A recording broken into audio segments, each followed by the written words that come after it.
Shalom sahabat seperjalanan, selamat berjumpa di dalam layanan audio untuk melakukan renungan setiap hari. Hari ini adalah hari Jumat 26 Januari 2023. Tema renungan saat teduh kita dengan judul Belajar Seumur Hidup. Firman Tuhan terambil dalam Matius 28 ayat yang ke-20. Dan ajarlah mereka melakukan segala sesuatu yang kuperintahkan kepadamu, dan ketahuilah aku menyertai kamu senantiasa sampai kepada akhir zaman. Mari kita berdoa. Bapa yang di dalam surga, biarlah kami menjadi murid dan pembelajar dalam kehidupan ini sepanjang hidup kami, dan kami tidak pernah berhenti untuk belajar dan terus belajar. Dalam nama Tuhan Yesus kami berdoa. Amin. Shalom sahabat seperjalanan yang dikasihi Tuhan. Sewaktu kita memikirkan dan menganalisa kata belajar, maka identik dengan mereka yang bersekolah. Jadi siapa yang belajar? Yaitu mereka yang masih mengenyam pendidikan di dalam dunia pendidikan.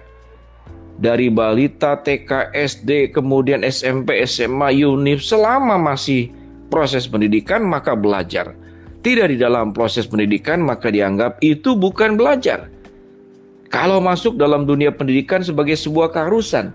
Tapi ada pribadi yang jauh lebih baik. Dia tahu dengan jelas bahwa belajar itu juga di luar dunia pendidikan. Namun tidak harus seperti demikian. Ya, dia tetap melakukan self study, belajar pribadi, maka itu belajar. Maka sesudah tidak melakukan pembelajaran maka dianggap tidak belajar. Namun suatu kita memahami tentang arti belajar itu adalah seumur hidup. Mengapa belajar itu perlu seumur hidup? Karena tidak ada orang yang sempurna. Yang tidak perlu belajar hanyalah Tuhan. Karena Tuhan yang lengkap di dalam dirinya, tidak ada yang berkurang. Sesuatu yang kurang, sesuatu yang belum sempurna, sesuatu yang belum rampung, sesuatu yang belum selesai, maka dia akan terus belajar. Jadi yang tidak perlu belajar hanyalah Tuhan. Di dalam konteks Matius bagian firman Tuhan 28 ayat yang ke-20, di sini memang perintah Tuhan Yesus, ajarlah mereka agar mereka melakukan segala sesuatu yang kuperintahkan kepadamu. Dan jadikanlah mereka semua bangsa itu muridku, dan baptislah mereka dalam nama Bapa, Anak, dan Roh Kudus. Di dalam konteks bagian firman Tuhan ini ada dua pemahaman kapan dibaptis. Kalau menurut urutan Alkitab, dibaptis dulu baru diajar. Tapi ada sebagian orang gereja tertentu adalah diajar dulu baru dibaptis. Mana yang lebih dulu? Bagi saya dua-duanya yang penting. Satu paket diselesaikan dua-duanya. Mau dibaptis dulu, mau kemudian belajar sama juga. Mau diajar dulu kemudian dibaptis sama juga. Yang penting jangan salah satunya tidak dilakukan. Jangan sudah diajar tidak dibaptis. Jangan dibaptis kemudian tidak belajar. Sahabat seperjalanan yang dikasihi Tuhan, belajar itu seumur hidup. Dan penekanan biasanya itu banyak kita tekankan kepada anak dan cucu kita. Lalu kemudian tatkala kita merasa tidak perlu belajar, maka di saat itulah kita menutup diri kepada koreksi, menutup diri kepada masukan. Kita menjadi orang yang tidak bisa diberikan evaluasi, tidak bisa dikritik, tidak bisa dinasehati. Karena mengapa? Karena saya tidak perlu belajar. Saya sudah dewasa, saya sudah jadi orang tua, saya sudah jadi mertua, saya sudah jadi kakek dan nenek, tidak perlu kamu ngajarin saya. Kurang lebih seperti demikian. Dan itu secara tidak sadar banyak diucapkan oleh orang tua. Para bos-bos di perusahaan merasa tidak perlu belajar. Kepala sekolah di sekolah apakah tidak perlu belajar? Seorang kepala polisi, kepala negara, presiden sekalipun apakah tidak perlu belajar? Bahkan sekjen PBB apakah tidak perlu belajar? Yang namanya manusia itu berarti tidak sempurna. Yang namanya manusia itu dekat dengan lupa. Yang namanya manusia itu dekat dengan kesalahan, disadari atau tidak disadari. Yang namanya manusia itu dekat dengan dosa. Dosa setiap saat akan membawa kita untuk melakukan perkara-perkara yang buruk. Sehingga tidak ada yang namanya satupun manusia di dalam dunia ini yang berhenti belajar.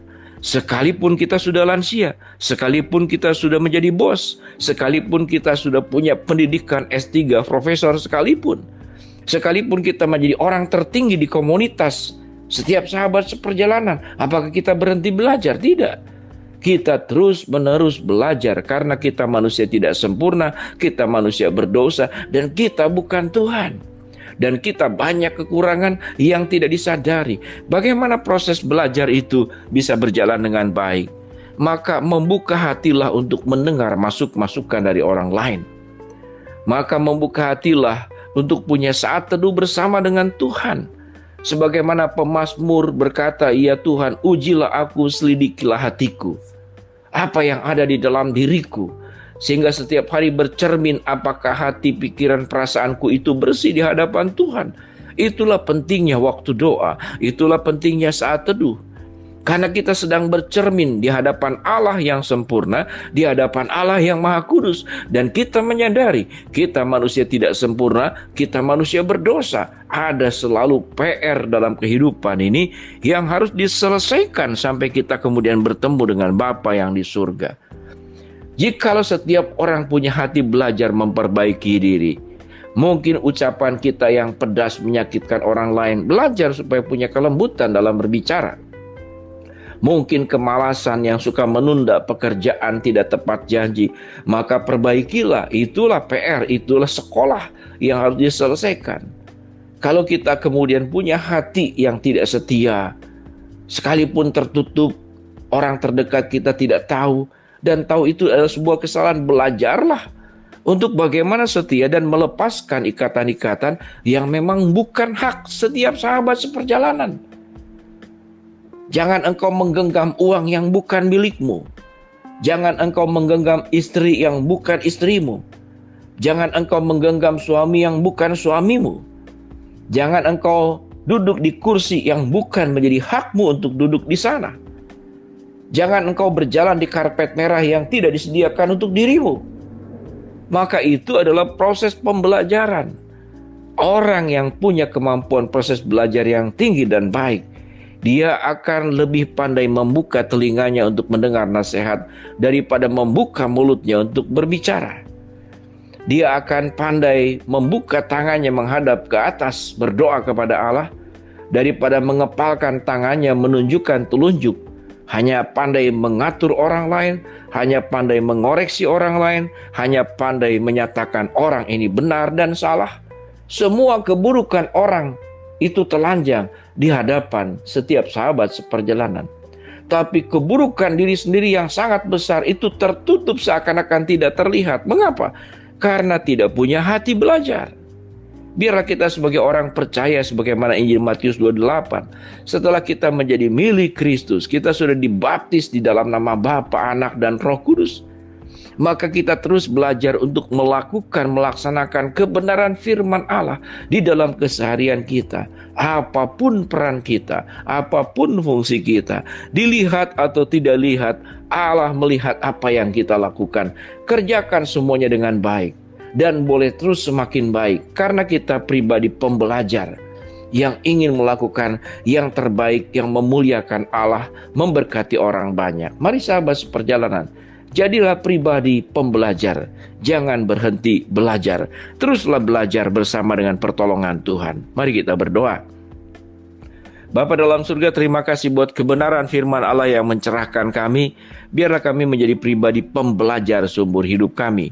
Hamba-Mu berdoa buat sahabat perjalanan yang sedang sakit, Tuhan jamah sembuhkan. Sahabat seperjalanan yang sedang menghadapi masalah, Tuhan bukakan jalan. Sahabat seperjalanan yang sedang berdoa mengharapkan sesuatu, Tuhan kabulkan dengan cara dan waktunya Tuhan. Dalam nama Tuhan Yesus kami berdoa. Amin. Shalom sahabat seperjalanan, jadilah murid, jadilah pembelajar seumur hidup kita. Amin.